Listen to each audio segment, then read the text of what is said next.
үй тапсырмасынан бастайық. Игілігіне тапсырма қисықтықты және бұрыштық және сыртқы жылдамдықтар. Бірінші сұрақ, қисықтықты қозғалысы қандай қозғалыс айтамыз? Нұрғаным айтамыз. Қозғалысты деген қисықтықты тәртібі бойынша бойының қозғалысы жақсы. Екінші айналу периоды дегеніміз қандай шама, физикалық шама, айналу периоды. Не білеміз айналу периоды туралы? Айтамыз. Айналу периоды дегеніміз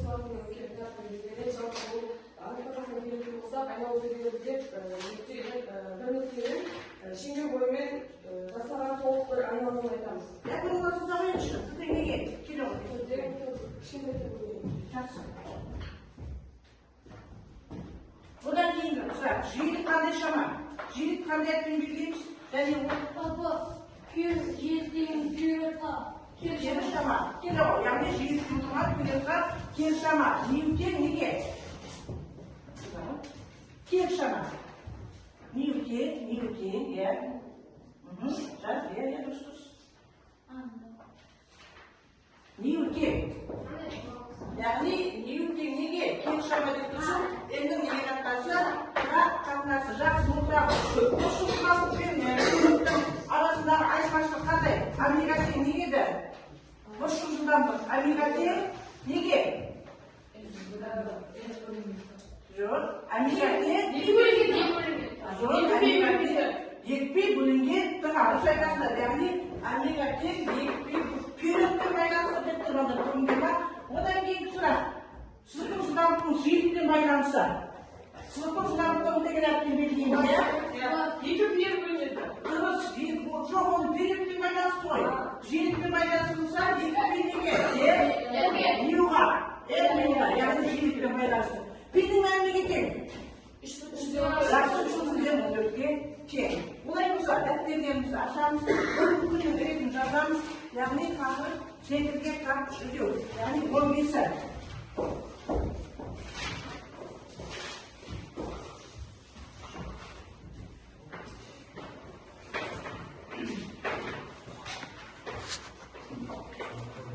Секілге тапқыш үдеу. Секілге тапқыш үдеу. Секілге тапқыш үдеу. Жазамыз. Секілге тапқыш үдеу. Тоғызшы қалайы. Секілге тапқыш үдеу. Біз балдар өткен тақырыптарда, яғни жалпы біздің өтіп жатқан тақырыбымыз бәрі қозғалысқа байланысты болғаннан кейін біз қозғалыстың түрлерін білеміз, қисықтықты қозғалыс, түзу сызықты қозғалыс, осындай қозғалыстың яғни түрлерін білеміз. Енді осы денелердің барлығы қозғалған кезде, яғни өзінің траекториясын не бар дейміз, яғни қозғалады деп айтуымыз болады. Қисықтық болатын болса, оның траекториясы қисықтық болады, ал түзу сызық болатын болса, оның несі траекториясы қандай сызық болады, түзу сызық болады деп айтуымызға болады екен. Енді өткен тақырыптарда біз кез келген дененің жылдамдығы тұрақты болатын болса, қисықтық қозғалыс қалай қозғалады дейміз, яғни үдемелі қозғалады дейміз. Сондықтан біз үдеуге анықтама беруімізге болады. Үдеу деп отырғанымыз не еді балдар? Яғни жылдамдықты өзгертуші себеп А деген әріппен белгілеп, өлшем бірлігі, жаңа өлшем бірлігі метр бөлінген секунд километрға деп қандай шама? Векторлық шама екен. Енді балдар үдеудің формуласы неге тең? А тең неге? В2-ден В1-ді аламыз, В2-ден В1-ді аламыз, немесе делтаға бөлінген неге? Деп алуымызға болады екен. Сонда яғни үдеудің формуласын дейміз, яғни шығарды деп айтуымызға болады екен. Енді бір денені алып, сол дене, яғни шеңбердің доғасы бойымен қозғалатын болсын. Яғни шеңберді аламыз, яғни шеңбер. Бір суреттегі тұр, шеңбер. Яғни осыдан бір екі нүктені алайық. А нүктесі мен Б нүктесін алайық. Енді осы А нүктесі мен Б нүктесін қосатын кесімді не деп атайды екен, балдар? Орын ауыстыру, физика тілімен айтқан кезде орын ауыстыру деп атаймыз. Енді А нүктесіне шыққан жылдамдықты орын деп алайық. Б нүктесіне шыққан жылдамдықты В2 деп алайық. Енді осы В2 векторы балдар А нүктесіне бұрмамыз, көшіреміз. Параллель көшіріп тұрмыз, көрдіңдер ма? Міне, яғни В2-ні мен А нүктесіне параллель көшіріп тұрмын. Сол кезде В нүктесінің ұш 3-мен B2 деп алайын. Бұның нүктесіне B2 нүктесінің яғни 3-тарын мен істеймін, жатпаймын. Оны мысалы дельта B деп алуға. Дельтаны деп отырғанымыз не бүкпен? Өзгеріс. Өзгеріс. Бір нәрсенің өзгерісі. Бұл жерде жылдамдық қой. Бастапқы нәрседе соңғы жылдамдық азайды. Яғни B2-ден өмірді не аламыз? B2-ден яғни 10-ды аламыз дейміз. Сонда қарап отырсақ, мына жердің 10 нүктесі жалғыз шеңбер деп отырғанымыз неден жиынтық еді? Неден жиынтығы? Нүктелердің яғни жиынтығы. Енді қарап тұрсақ, мына біздің жылдамдығымыз центрге қарай тартылып тұратын болса, ол кезде біздің үдеуімізде центрге қарай не қылады дейміз? Тартылады деп айтуымызға болады екен. Мысалы қарап тұрсақ, A нүктесіндегі B нүктесінің жылдамдықта центрге қарай не қылып тұр дейміз? Яғни тартылып тұр дейміз. Бұны не деп атайтын еді? Центрге тартып Жоқ, мына не дейміз? радиус деп атайды. Дұрыс, радиус дейміз. Сонда осыдан кейін біз яғни центрге тартқыш үдеуді не қыламыз? Шығарамыз. Центрге тартқыш үдеуді А деген әріппен белгілейміз. Центрге тартқыш үдеуді А деген әріппен белгілейміз. Яғни жылдамдықтың квадратының радиусқа қатынасы. Өлшемділігі мұнда метр секунд неге квадратқа. Сосын кейін яғни центрге тартқыш үдеуді істейміз, аламыз. Яғни центрге тартқыш үдеу деп отырғанымыз нүктенің шеңбер бойымен бір қалыпты қозғалысының үдеу векторының бағытымен несін анықтайды екен? Мұны анықтайды деп айтуымызға болады. Міне, балдар. Яғни мысалы машина кетіп баратыр. Кеткен кезде де, яғни сен белгілі бір жылдамдықпен кетіп баратыр. Неге қарай тартып тұр? Центрге қарай. Мынау не? Жердің жасанды серігі. Нені айнала қозғалып тұр? Жерді айнала қозғалып тұр. Онда неге қарай тартып тұр? Жерге қарай тартып тұр деп айтуымызға болады екен. Енді балдар, осыдан келіп қорытынды, яғни центрге тартқыш үдеудің жалпы балдар, үдеудің түрі бар. Жанама үдеу және центрге тартқыш үдеу.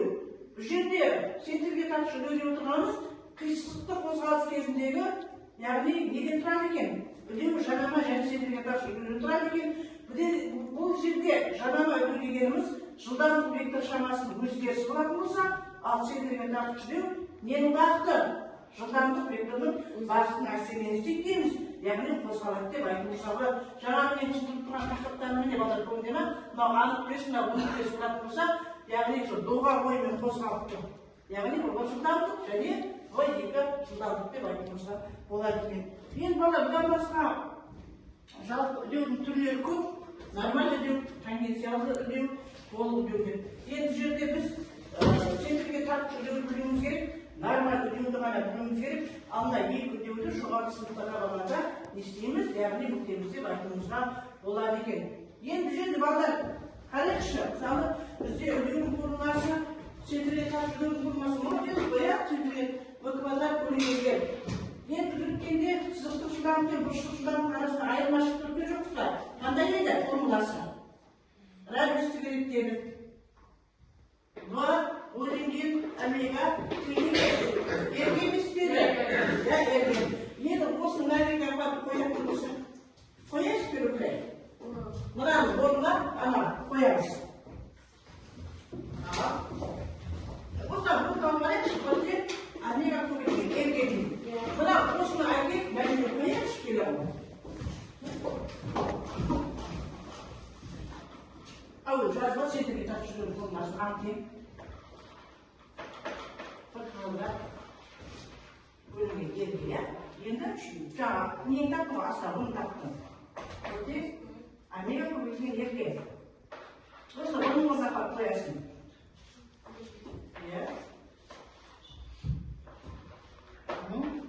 Квадрат болады, бүккен бұл квадрат болды.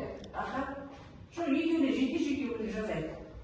Қысқаратын ама, жақсы, тең, омега квадрат неге? Яғни омега квадрат ерге. Сонда яғни А тең қайтта жазамыз. А тең. Яғни бұны балдар нормаль үдеу деп атайды екенбіз. Омега квадрат ерге. Яғни бұл қандай үдеу? Нормаль үдеу деп айтуымызға болады екен. Сонда центрге тартқыш үдеу дегеніміз, яғни жылдамдықтың квадратына келіп тура пропорционалда, ал неге? Радиусқа қандай пропорционал? Кері пропорционал деп айтуымызға болады екен. Енді балдар, енді Осы тақырыптарға біз есептер шығарамыз. Осы жас етуге тапсыруға есептер шығарамыз. Сол басымда жазғандар, яғни жас етуге тапсыруның формуласы, мынау нормаль етудің формуласы. Сюда жазып қоямыз. Сентрге тапсыру квадрат бөлінген елге. Бірақ илеудің барлығының өлшем бірлігі не бар? Яғни метр секунд квадратқа тең. Бірінші есебін шығарайық, жетінші шарт болды. Бірінші жазып алайық. Басымды көтеруге қойды.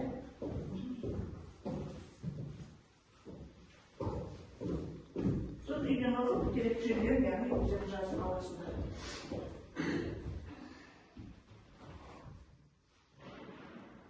Бірінші, жетінші шарттың есебін шығарып алайық, бірінші есебін.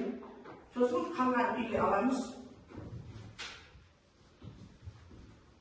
Bu жерде километр сағат метр секунд айналма жазып. Автокөлік радиусы 100 метр айналма жолымен 54 км сағат жылдамдықпен қозғалғанда автокөліктің сентрге тартылуындағы дұрыс айтасыз осылай, яғни километр сағатта метр секундқа не қыламыз? Айналдырамыз. Тақтаға кім шығады? Шығайықшы тақтаға. Қосқа жазып үшін.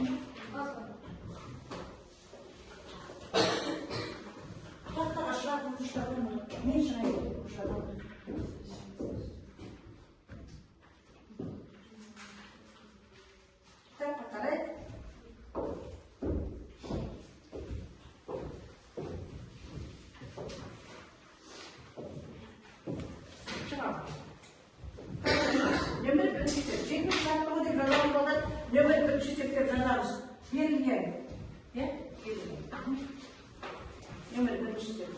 Радиус қандай білмейді екен қалай? Жақсы. Жылдамдық өзімізге табыс,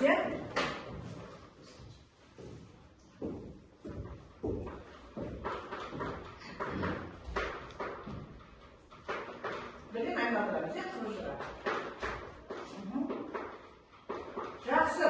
Километр сағатқа айналдыру үшін мыңға көбейтіп 330-ге бөлеміз.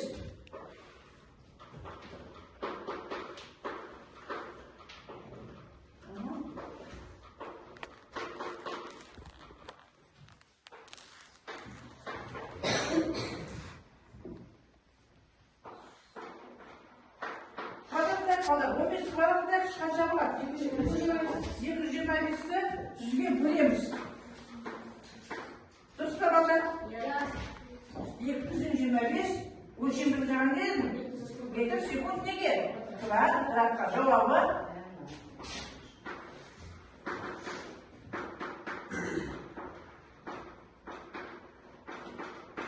Жақсы, жарайсың. Бұлай болса, мұндай екінші тақтада филизеттер шығару деген осыны естейміз бақы шығарайық. Көріне ма? Нені істетіп айналмай сөйте береміз, Жүрден 3-тен 4 қана үйге алайық. 3-тен 4 үйге алайық. Мұндай есепті радиусы 2 метрлік айналу траекториясында қозғалып жатқан көз 30 метр секунд жылдамдықпен қозғалады. Көзді жүргізуге тапсыруын тыңдаймыз.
biz bir kazmaya koyup bana ne? Ondan bir de şarj ediyor. Diyorsun ondan biz bu şekilde diyorlar. Evet. Şarj var.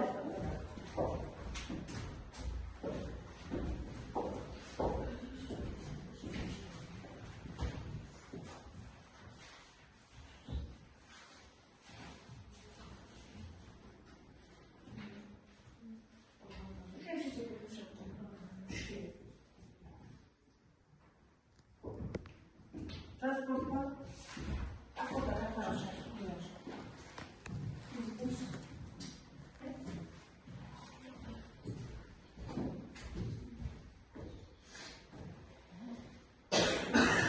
transport kavgaları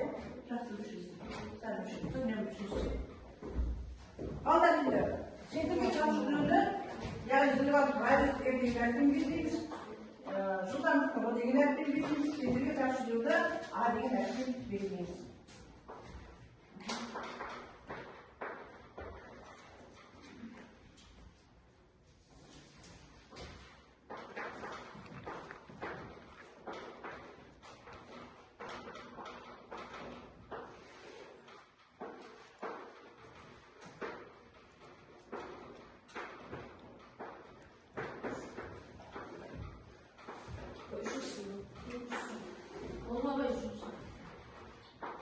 Düşün olsa hatta yakın sekti karanlıklar kadar hatta yakın sekti hatta sosyal yakın sekti karanlıklar hatta yakın sekti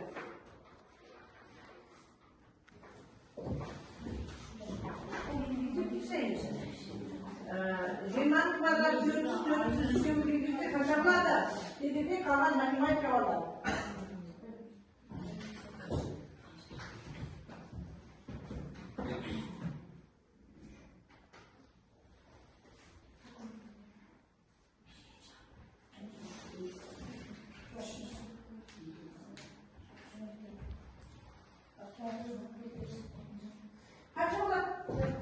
Yani 4 metre sıfır kadar. Ama kalan konulan yeni matematik var. 100 kvadratmetre 400 var. 400'e bölsem 20 bölümünü kısaltmak 4 bölge bölsem 4 bularlar. Taşlar birinci fit kare.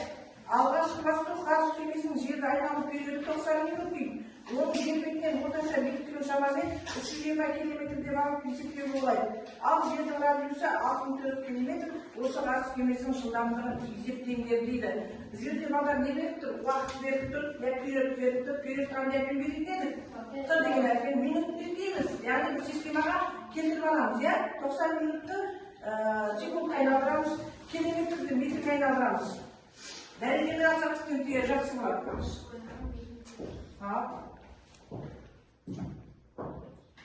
Кімшіна?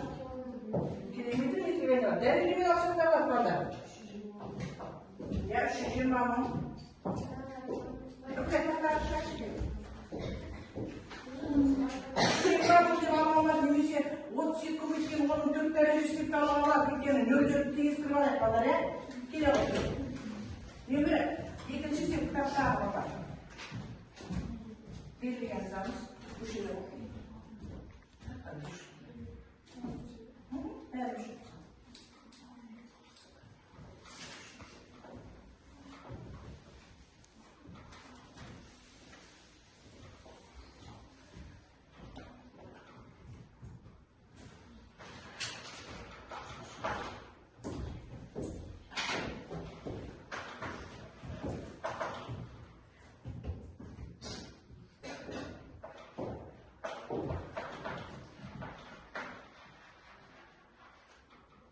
Böyle ayarlayacağım.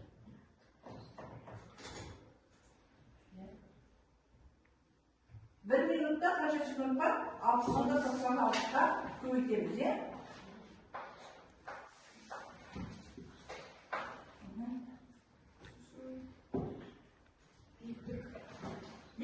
Aç, bu sayıda.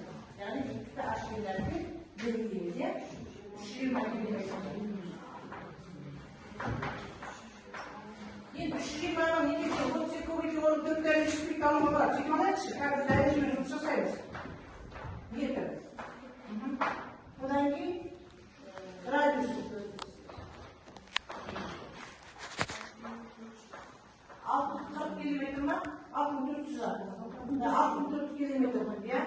Nemesi buna neşeli bağlılar, kimisi bölgede 61'den 400 bin bulan boya, yedirler bölgede alıp 640 milyon onların şeyleri istimalarına жатса 640 milyon. Ben şeyde istimalarımız kaçırgan кезде bakar. Біздің жаңа есеміз не қылмай қалады. Ана жасы не табу керек? Яғни жылдамдық табамыз дұрыс. Енді бұл есеп басқа есептен шамалы өзгереді, бағанағы есептер. Енді бағана біз жаңа сызықтық жылдамдықпен бұрыштық жылдамдық теңестіріп едік қой, жақсы. Омегамен ол бөлінгендер. Ой, омега, кешіңдер, омега. Дұрыс, омега. Теңгерге, не? Осыған бұны тапшы, бұны тап. Бұндамыз. Бұнде омега көбейтуге деген ерге. Бірақ енді бізде не бар? Ашқа. Бізден дейтін қосамыз. Жақсы. Жақсы. Енді бұл жерде омегамен отырғанымыз неге теңеді? Формуласы бар еді ғой, бұрыштық жылдамдықтың. Бағана өзі айттым ғой. Екпе бөлінген тыға. Омега тең екпе бөлінген тыға. Бөлінген тыға, иә? Екпе бөлінген тыға. Жақсы. Үлкен деген мынау бұлдай. Екінші жылдағы қойып аламыз. Омеганың арасында мынамыз жақсы. Ақиын формуласы шықты.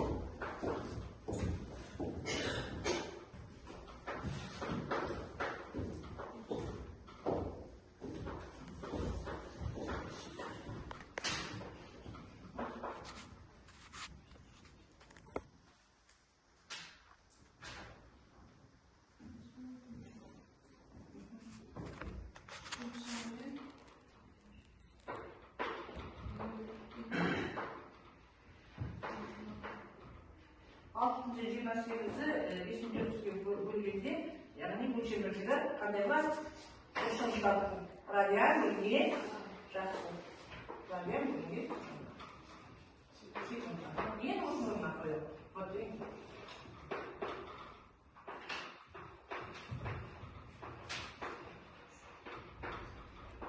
Valla neyse, biraz buraya.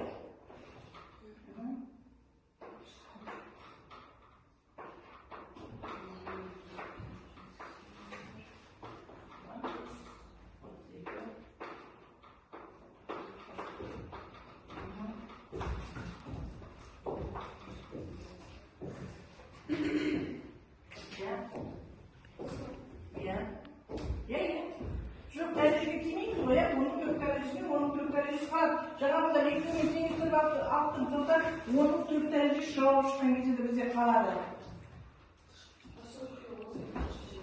Иә, қосып кетпейсің аға? Бірден жаз, бірден. Ақ тұтып кетіп, ертін ona бірге көмектесіп.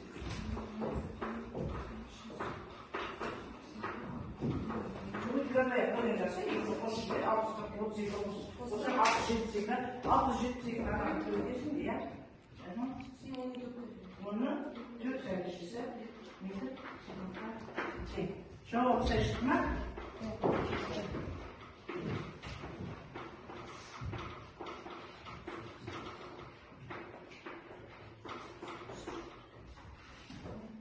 Жазылған бұл.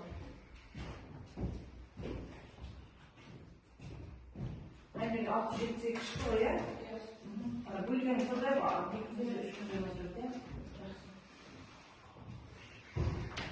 жазылса, олай болатын болса, ертелері картинкалар беремін, жұрттық жұмыс істейді бағдарына, жұрттық жұмысты екеуміз орындаймыз, ема?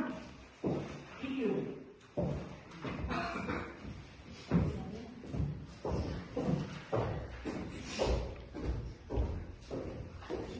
Екеу жұмыстасы қадап, яғни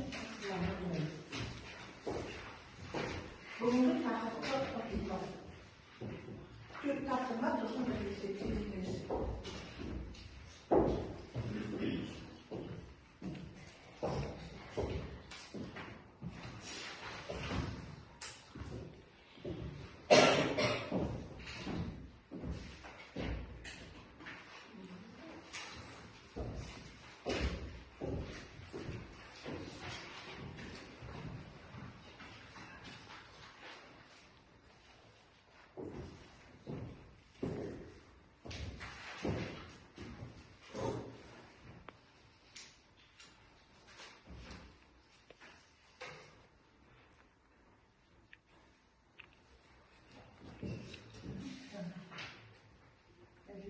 şuralıklarında cezasın. Sen mi? Ne konuşacaksın? Ücret ayrılıklarında tepki tartılıyor. O zaman her şamalarda konulmasın aslında bir içinde tutun şama yapılan ödüyor. Ücreti tutun tarihi var. Ne var ya? Jılamak var. Tutun. Evler üstler. Ne şamalara Antalya verecek olan sonra. Ciddi. Konulmasın aslında ücreti tutun arayla. Ciddi verimiz. Anne bu iyi. Iya. Ya, ciddi nanti itu lebih ciddi. Dan semua aksi pertama dia.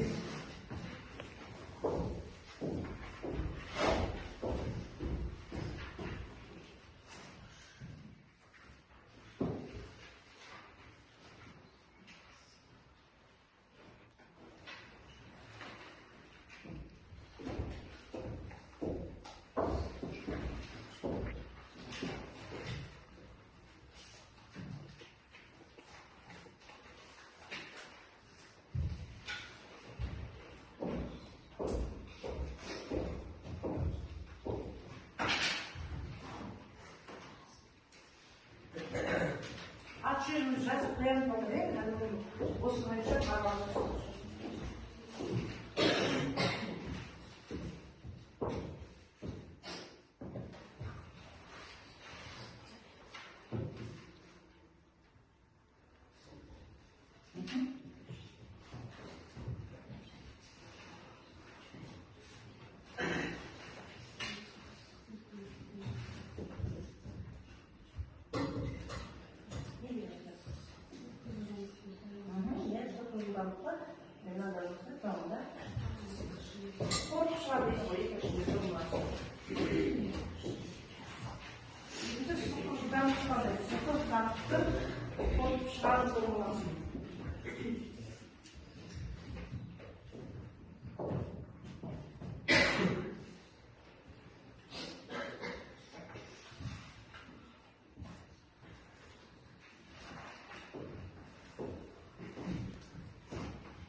Saat ini sebagai conclusion, mana aku cuma sebagai cuma sebagai lintas cuma sebagai ini.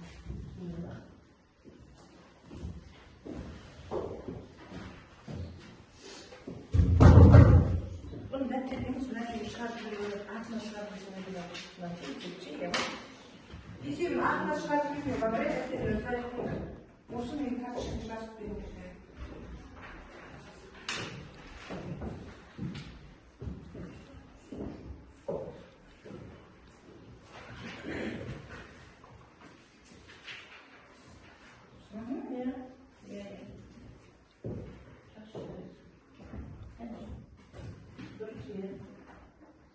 Bu şekilde müsaade ettim ama formuladan müşemmilik müsaadesinde.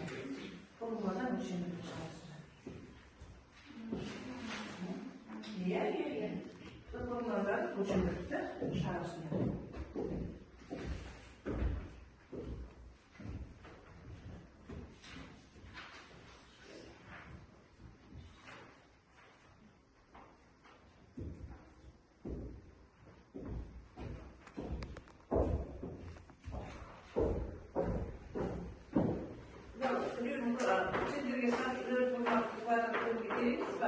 Dia bukan kursi bersama kuadrat rumah lagi meter kuadrat sekon kuadrat 3 cm. Terus meter kuadrat ke meter ke kepala terus di meter sekon kuadrat 3 cm. Sih kursi sahaja kursi dia.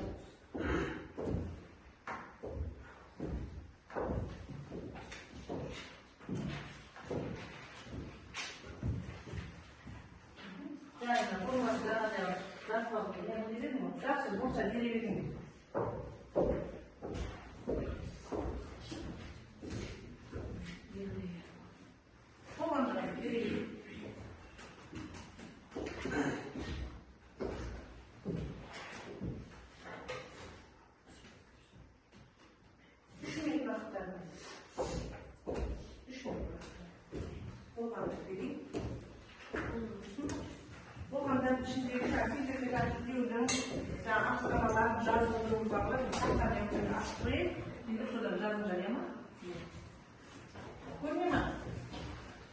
Şimdi boyunca sağlık kozalar geneli ödüyor şehirlerin tezgahlarında radyo boyunca 18'e kadar baktılar ödüyor. Şimdi bir tartışma gözüne devam ediyor. Bu bandarmış. Arkadaşlar şimdi.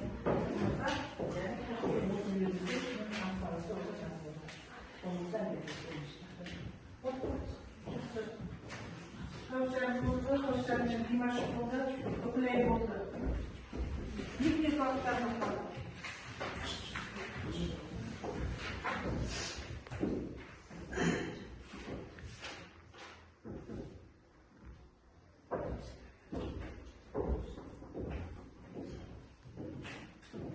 Ben ne yapıyorum biliyor musun?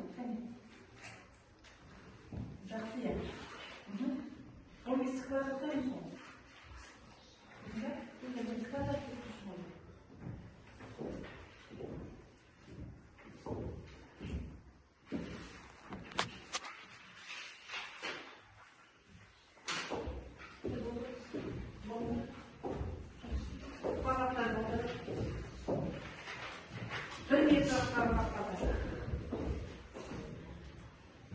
Almanya'da şunlarda şimdiki anlatamalarda dertleri yazılı koyuyor.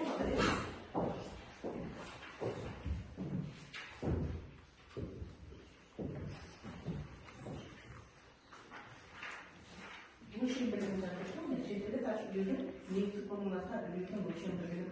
Korkup şahane sunduruyorum.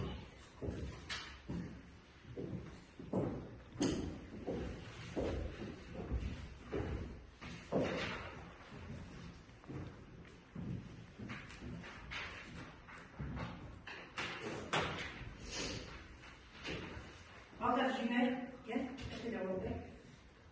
Aç şimdi yapacağız, anlayacağız, aç şimdi yapacağız. Zaten her şey böyle, at bir yapıyoruz, bak. Peki, yapacağız, ben hocam bir şey yapacağım.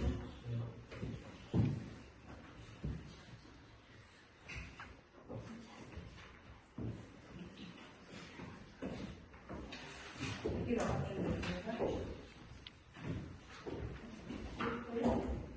aç şimdi yapacağız, aç şimdi yapacağız.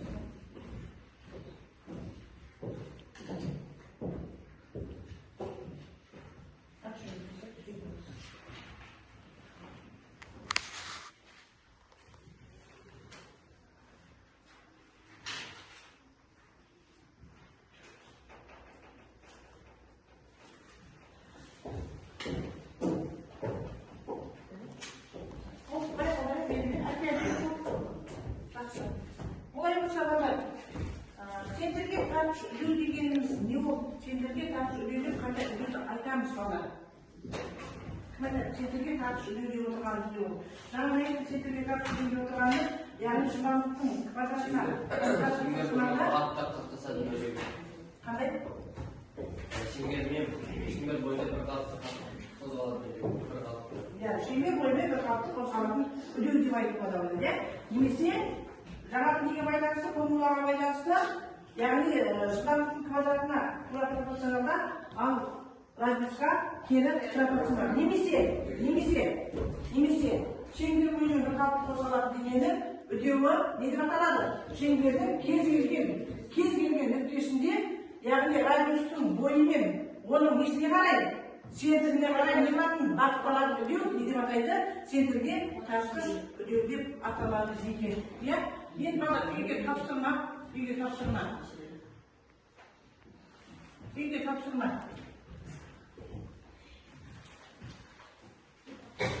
70 шартты ұдым, 3 үйге аламыз, 9 параграф, центрге қарсы үдеу, сосын 7-8 параграфке естейміз, яғни қайталаймыз деп үйге осы тапсырмаларды аламыз.